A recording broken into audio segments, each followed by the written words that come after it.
Alright, hello there again. This is RC. This is my, I guess it's my third video in the unboxing and ordering of the GW36 version 3 map.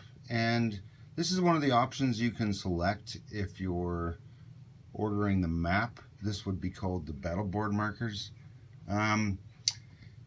Very handy. I'm set up a little situation here where I'm going to be able to show how these things can be used, and we'll have a quick peek at them, and there you go. But I'll just quickly run over it. You have 4 first strikes. I like that there's 4 of them. It might be handy to have a couple more, but that works, right? You got 4 marsh. There's not very many marsh on the map. I think the only places I've seen are in Europe, either in Russia or in Finland right next to Russia. Then you have frozen. That would, I'm assuming, be the tundra, and it's only across the very northern edge of the map, so it doesn't come up very often. You then have a mountain border. Quite clearly you can see mountains on one side, and then there's a line, and then on the other side it's a nice flat plain. Deserts, rivers, jungles, mountains, different from the border as in it's fully mountainous, city bonus, and you have your amphibious assault. Now, I've set up something here, and I'm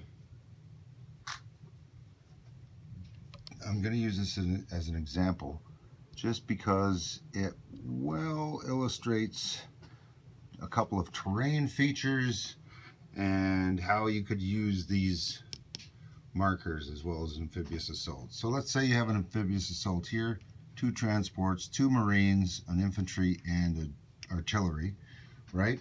Round 1, artillery's stuck in here, so these guys would come in. But how do you separate these guys from these guys and these guys, right?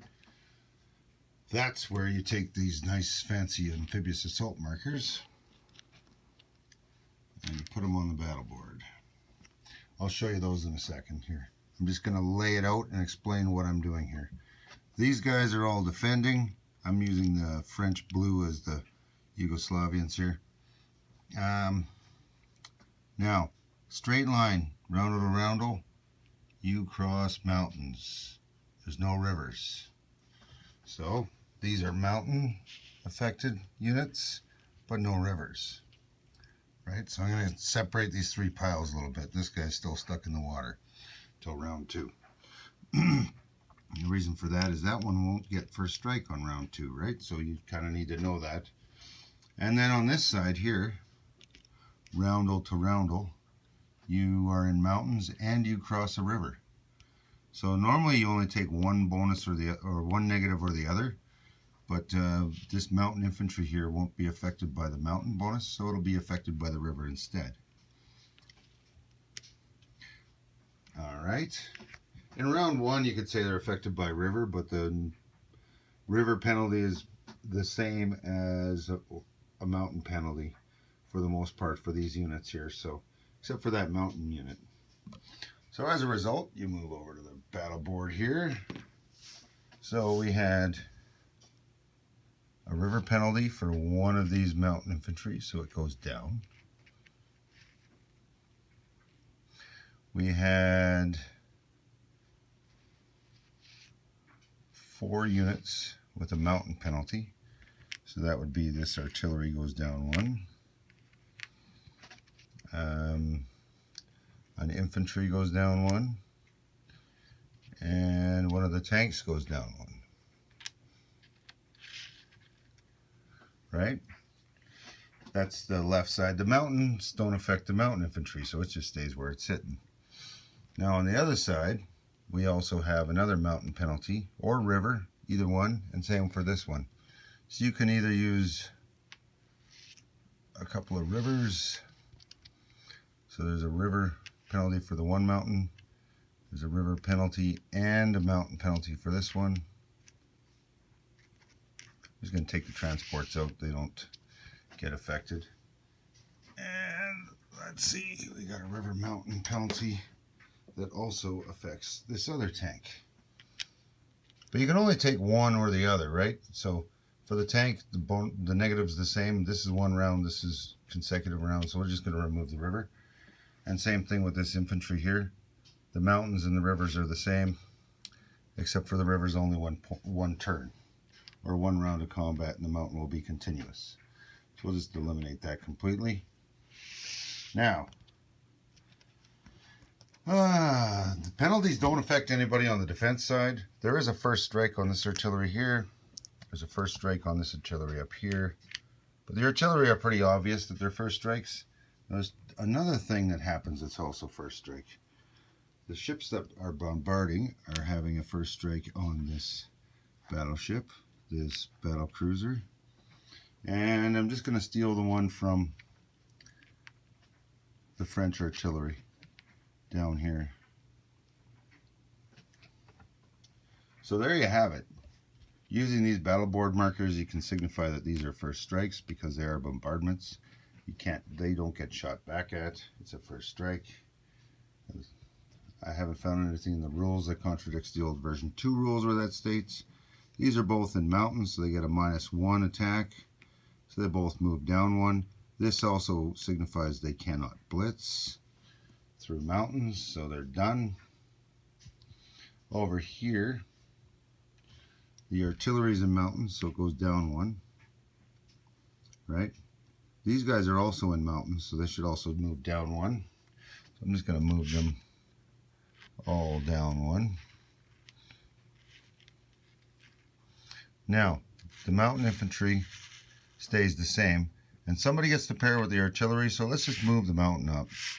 Or we'll move one of these guys up. So these 3 are amphibiously assaulting. So you go 1 down for the mountains and then 1 up for the artillery. It levels out, right? Apply them both. The highest positive and the highest negative for each individual round. Does that make sense? Right? Artillery supported infantry. This guy would have gone up there, but the mountain bonus brought him, or the mountain penalty brings him back down. Makes sense? Maybe it'd be nice to have a marker for that. Supported or something. But you know what? You very rarely end up using it, and it's pretty, if you move it up 1, it's pretty obvious. Alright, so there's quite a few things going on here, and it's really busy. Now the reason you need these first strikes here is you need to know that all these first strikes roll. And the bombardment and the artillery first strike happens, and then at the same time, immediately after that, this artillery first strike happens. Everything that these guys hit doesn't shoot back. Right? That's the purpose of first strike.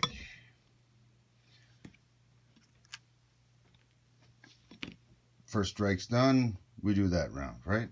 Now, any casualties that are taken by the attacker have to be taken off of the amphibious assault first.